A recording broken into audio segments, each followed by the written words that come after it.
So just going on another little afternoon ride on the GN,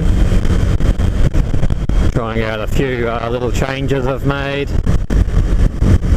Just playing with the idle jets, trying to get rid of this little lean spot, but it doesn't look like it's helped much, so I might have to either live with it, and because I'm going to change the exhaust, or maybe just go a little bit richer on the needle and live with it being too rich.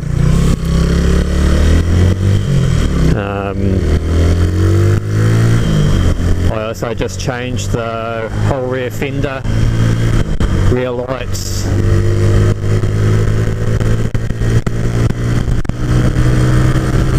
So I'm seeing how that rides, if that vibrates around or it's going to fall off or what. Basically I cut the fender down the middle, cut out about 35mm to narrow it, and then put a Enduro rear light on there, and then I messed around with some LEDs and got an LED light in there. I'll see how that goes, because it wouldn't, just a standard brake lamp one wouldn't fit. So I don't know, I had a smaller LED one that just plugs in, but it was not very bright.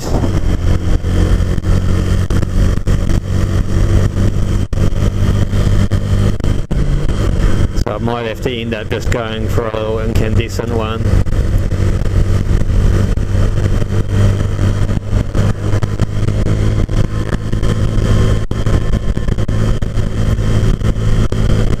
I flattened the battery, the lithium battery, messing around with the lights. So I just push started it. The lithium batteries hold enough power in them that they shouldn't get damaged.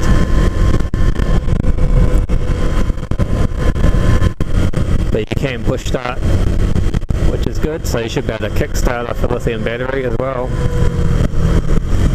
I find the only problem with push starting a little bike like this is they're so light, especially when you've got a narrow rear tyre. It just will skid if there's any dust or anything on the road. It's good if you can get a little bit of a downhill or someone push you, and if not, you've got to sort of get a good run on, and then sort of jump on it so it will put some traction on the rear tyre.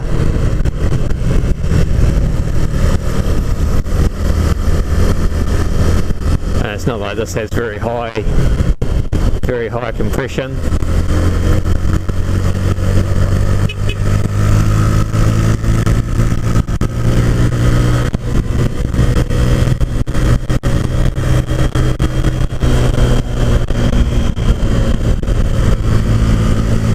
I'm speeding through here, should have been alright.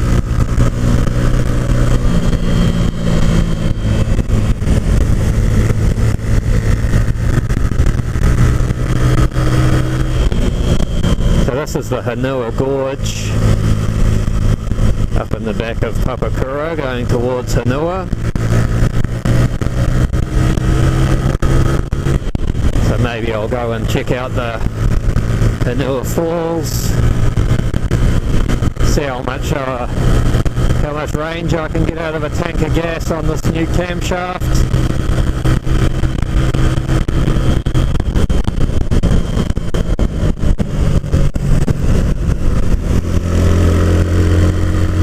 It's a good road when there's not someone coming over the middle of it or stuck behind someone. Of course, with the COVID, we don't have any tourists other than local tourists, which are just as bad drivers, but there's few of them.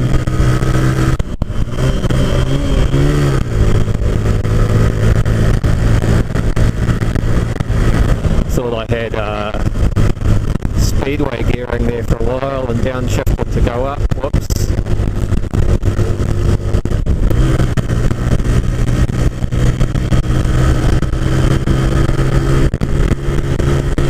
And also trying out zone. I raised it up a little, so we'll see how the wind noise goes. It was clipping out the last time. I might have to end up putting my chin guard inside this helmet. That would probably do quite a good job at cutting the wind, but got to dig that out of the cupboard.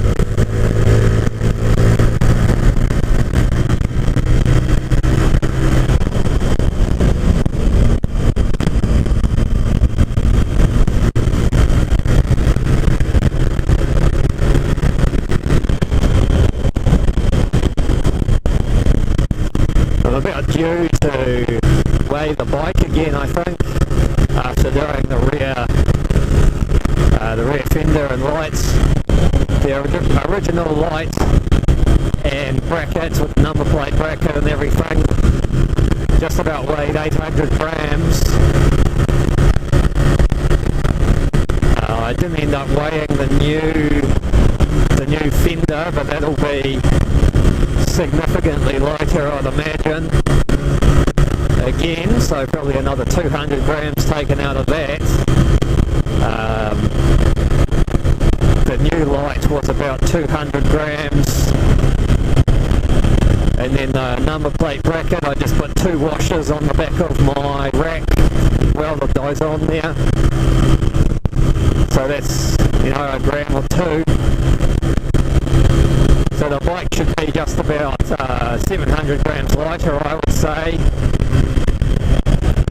which is quite a bit. It's probably 0.8 of a percent, 0.7 of a percent of the weight. Add that with the other little brackets I changed. There's probably just about a kilogram taken off again. So I must be, with the battery and the rear wheel, I must have taken off at least 5 or 6 kgs off the bike over its standard wet weight.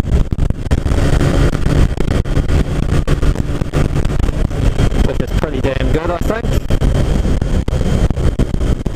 Maybe a 5%, that's a good weight loss on anything.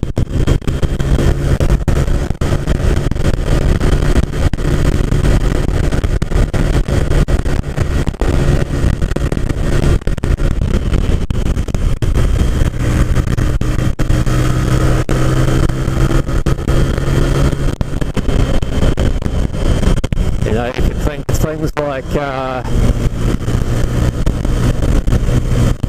more displacement,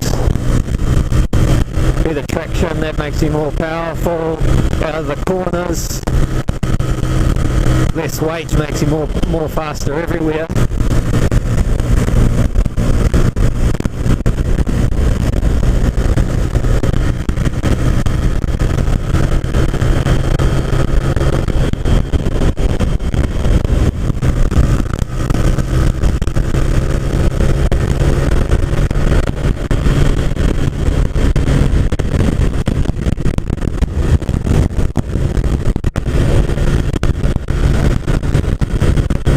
Small bike stuff, chasing 1 horsepower. 1 horsepower is huge.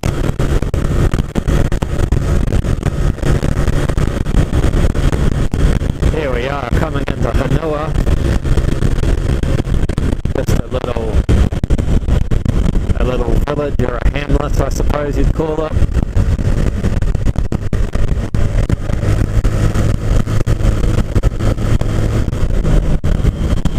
Go down the Hunua Falls, see what's happening down there.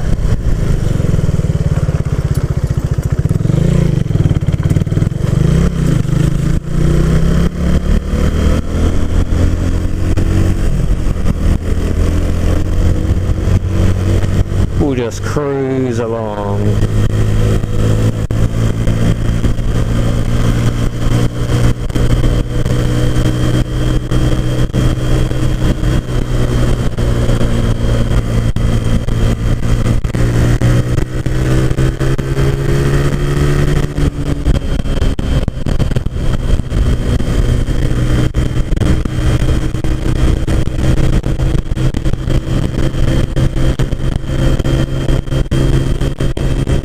sort of been doing a push on some work on the bike for a upcoming ride around the East Coast, small bike ride.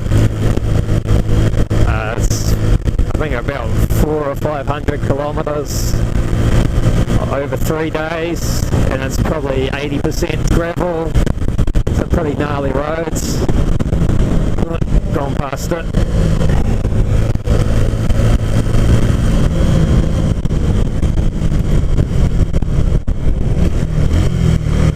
So it's good to do I try to do a little bit of work before going on it, you know, improve it each time for the ride. Good excuse to show off some new mods.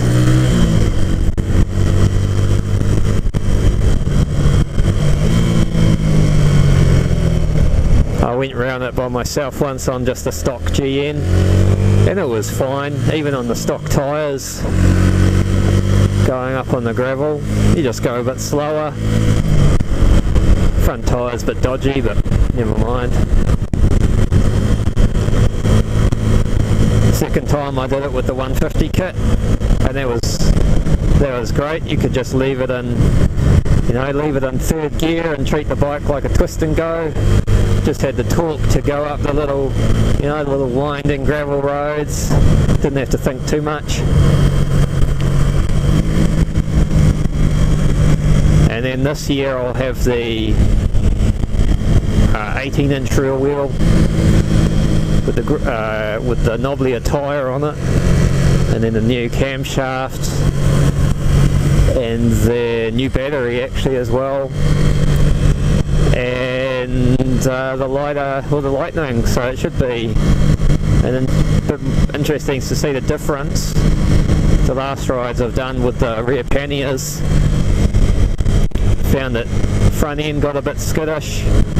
I've actually changed the handlebars since then as well, so these handlebars are a lot nicer on the gravel roads. They're wider and they're not hitting my knees. So this should be a little gravel weapon now.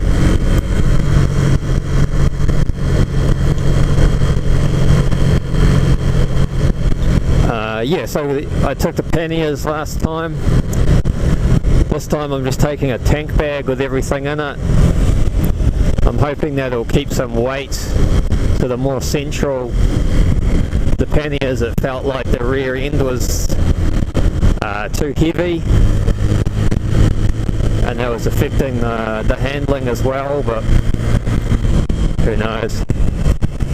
Suck it and see.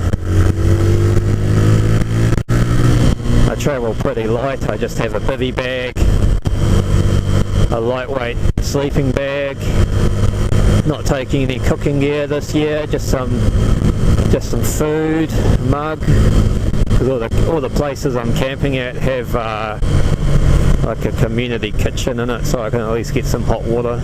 It's the main reason I take a little stove or whatever. I usually take an MSR stove and then double up, because I can use my spare fuel. I take a little spare aluminium fuel bottle and I can use that as my bike fuel and as my stove fuel, which is handy.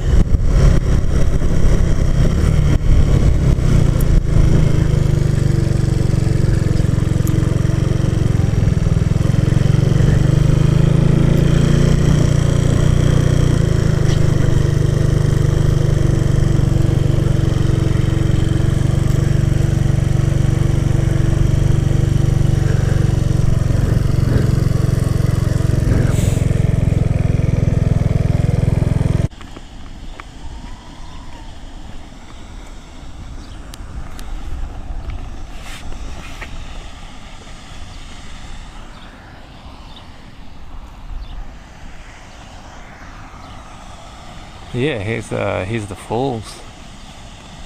They're a popular place to swim in the summer, but it's pretty dangerous. Bit of an undertow, I guess. A few people drown there every year. Then you can go on a few bushwalks.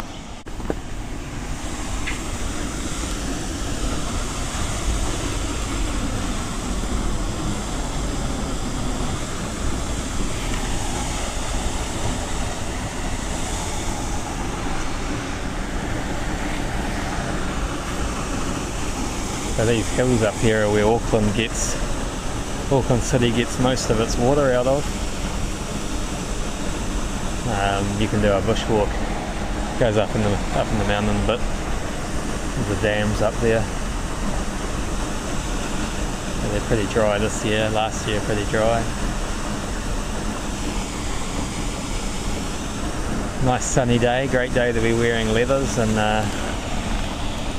climbing over rocks on motorcycle boots.